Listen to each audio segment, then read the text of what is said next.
Welcome to my YouTube channel the learning point. तो friends, आज हम लोग पढ़ने वाले हैं मेटल और नॉन मेटल का पार्ट 2। पार्ट 1 हम लोग पढ़ चुके थे, प्रॉपर्टीज़ ऑफ मेटल के बारे में पढ़े थे, नॉन मेटल के बारे में पढ़े थे। अब हमको उसके आगे कुछ पढ़ना है। तो चलिए हम लोग स्टार्ट करते हैं। एक्वा। तो हम लोग का सबसे पहला टॉपिक आया एक्वा।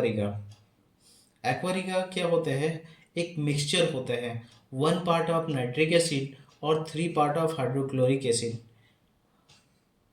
नाइट्रिक एसिड का हम लोग 1 पार्ट लेते हैं और हाइड्रोक्लोरिक एसिड का 3 पार्ट लेते हैं।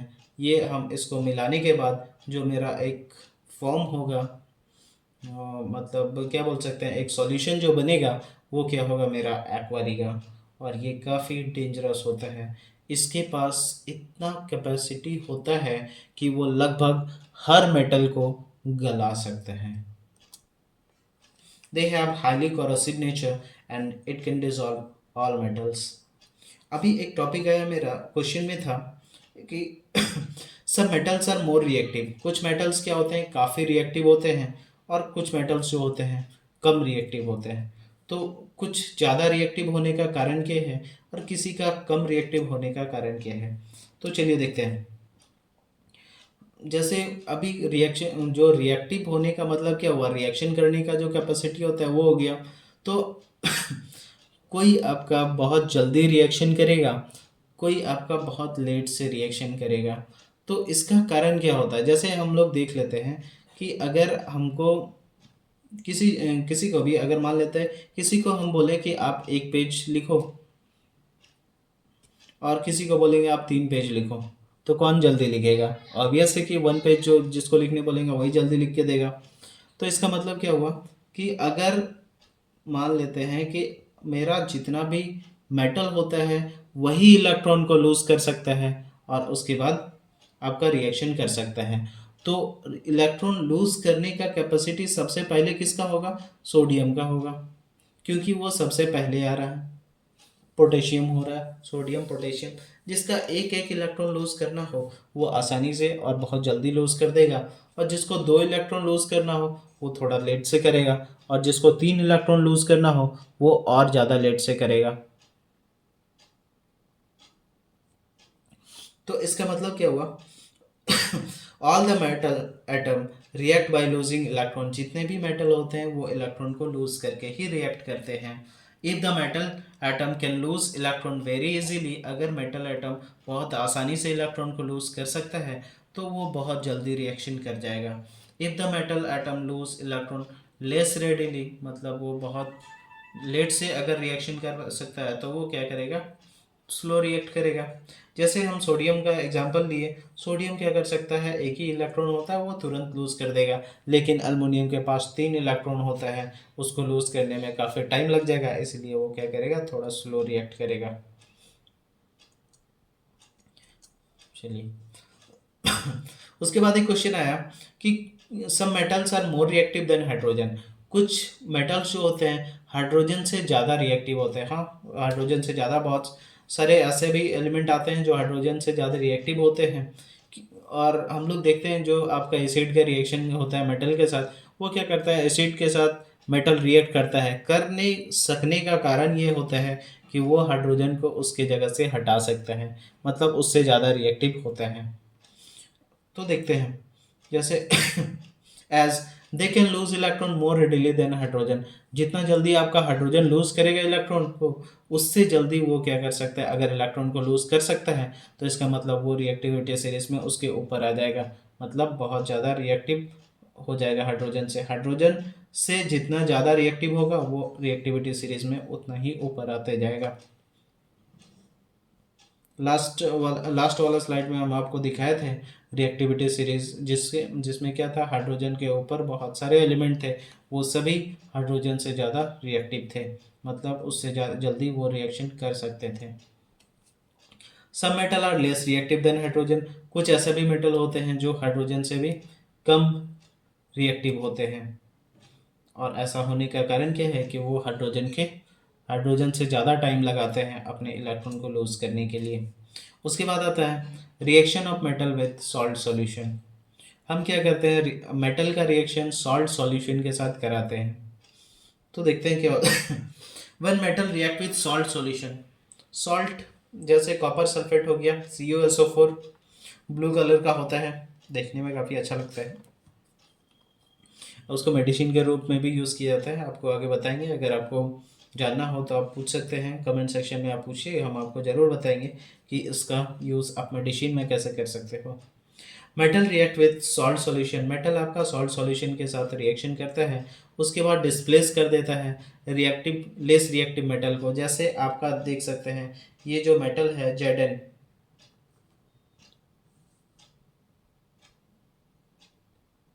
जैसे Zn देख सकते हैं ये बहुत ज़्यादा रिएक्टिव होता है कॉपर से, ठीक है। तो ये जो कॉपर होगा, कॉपर को ये क्या करेगा, आसानी से यहाँ से हटा देगा, यहाँ से इसको हटा देगा, उसके बाद ये खुद आके लग जाएगा, ठीक है। तो हम क्या बन जाएगा, वो मेरा ZnSO4 बन जाएगा और बेचारा Cu अकेला रह जाएगा।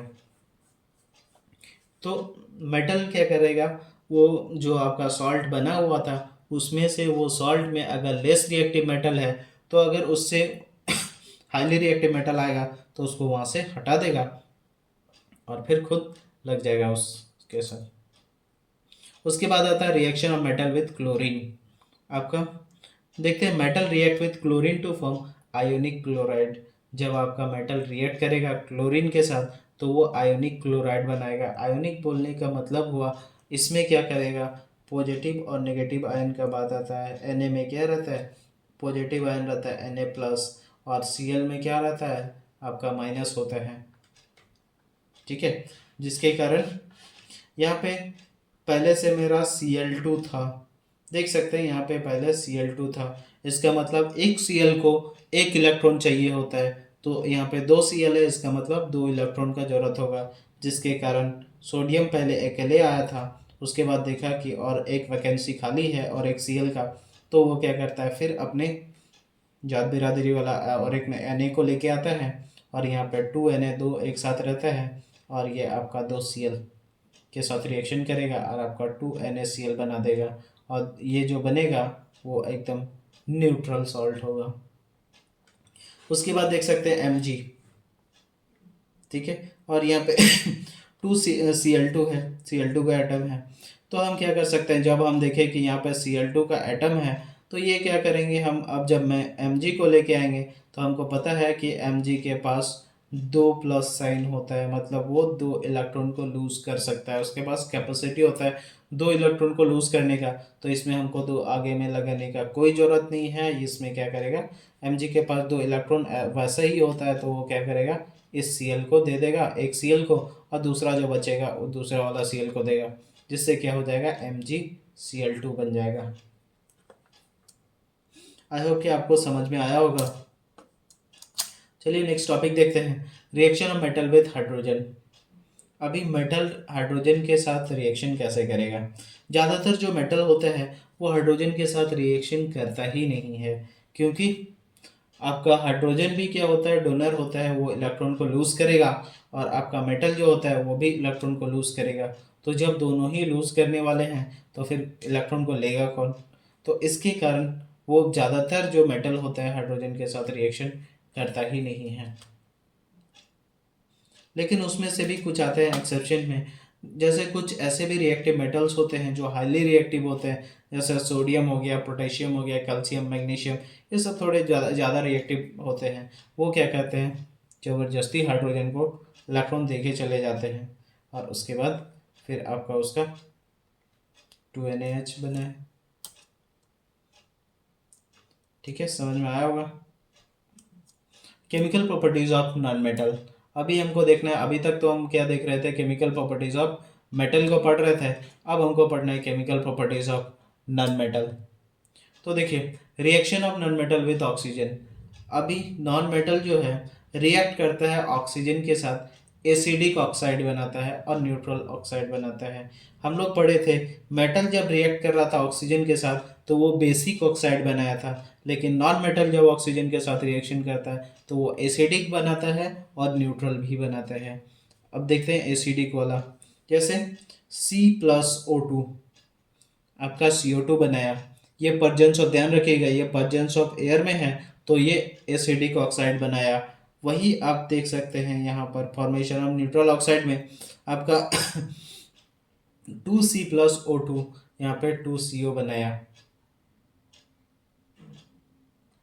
ठीक है, तो यहाँ पर है absence of air. absence of air में क्या करता है, वो न्यूट्रल ऑक्साइड बनाएगा, और अगर आपका ऑक्सीजन प्रेजेंट होता है प्रेजेंस ऑफ एयर में, वो क्या करेगा, आपका एसिडिक ऑक्साइड बनाएगा। उसके बाद आता है एसिडिक ऑक्साइड में S+O2, वो क्या बनाया, SO2 बनाया, और इसमें जैसे हाइड्रोजन का 2 मोलिकुल लिया, ऑक्सीजन के साथ मिलाया और मेरा वाटर बन गया। ठीक है, आई होप कि आपको समझ में आया होगा। Reaction of non metal with water. अभी नॉन मेटल जो है वाटर के साथ रिएक्शन करता ही नहीं है, क्योंकि नॉन मेटल जो होते हैं उसके पास कोई एक्स्ट्रा इलेक्ट्रॉन तो होता नहीं है, वो खुद उसको इलेक्ट्रॉन का ज़रूरत होता है। और आपका जो जो जो भी नॉन मेटल है वो इलेक्ट्रॉन का ज़रूरत है। उसके बाद वाटर में भी आपका उसका एक्सेप्टर इलेक्ट्रॉन होते ही नहीं है, जिसके कारण वो रिएक्शन करेगा ही नहीं, क्योंकि वो हाइड्रोजन को वहाँ से हटा नहीं सकता है।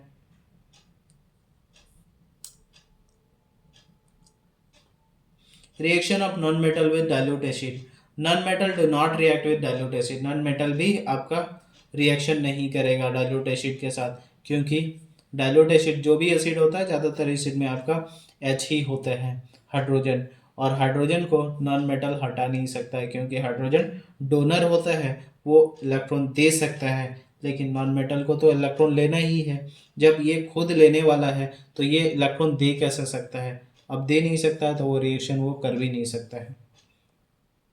हाइड्रोजन को वहाँ से हटाने के लिए उसके पास कैपेसिटी होता ही नहीं है कि वो हटा सके, इसी के कारण वो क्या करता है, आपका नॉन मेटल जो है आपका डाइल्यूट एसिड के साथ रिएक्शन करता ही नहीं है। उसके बाद है reaction of non metal with salt solution. अभी नॉन मेटल का सॉल्ट सॉल्यूशन के साथ कैसा रिएक्शन होता है, देखिए, ज़्यादा रिएक्टिव वाले जो नॉन मेटल होते हैं ना, वो लेस रिएक्टिव वाले नॉन मेटल को डिस्प्लेस करा देते हैं। जैसे कि देख सकते हैं यहाँ पे NaBr है, ठीक है। उसके बाद जो आपका ये Cl जो है, ये इससे ज़्यादा रिएक्टिव होने के कारण आपका ये इसको Br को यहाँ से हटा दिए, और उसके बाद NaCl बनाए, और Br2 फिर अकेला रह गया।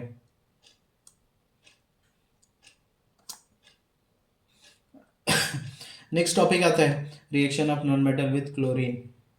अभी हम क्या कराते हैं, नॉन मेटल को रिएक्ट कराते हैं क्लोरीन के साथ। अभी इससे पहले हम देखे थे इलेक्ट्रोवैलेंट और आयोनिक बॉन्ड के बारे में। आयोनिक बॉन्ड क्या था, जिसमें क्या था कि आपका इलेक्ट्रॉन दे देता है, जैसे इलेक्ट्रॉन वो दे देते हैं, इसमें आपका इलेक्ट्रॉन का शेयरिंग होता है। वो शेयर करने के बाद इलेक्ट्रॉन जो आपका कंपाउंड बनाता है उसको वो क्या बोलते हैं, कोवलेंट कंपाउंड। और ये नॉन इलेक्ट्रोलाइट्स होते हैं।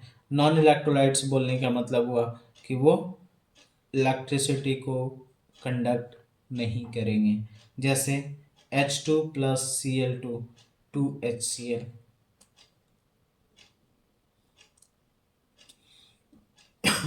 उसके बाद है reaction of non metal with hydrides.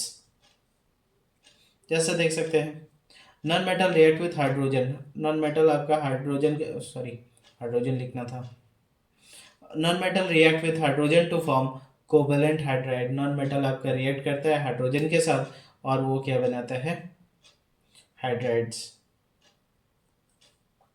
जैसे S एक नॉन मेटल है, ये हाइड्रोजन के साथ मिला, उसके बाद आपका कोवेलेंट हाइड्राइड्स बनाया H2S, शेयरिंग ऑफ इलेक्ट्रॉन करके। बाकी पार्ट 3 आपका जल्द आएगा, और हमको लगता है कि आपको वीडियो पसंद आया हो, तो एक काम कीजिए, आप लोग शेयर, लाइक और सब्सक्राइब जरूर कीजिए। Thank you.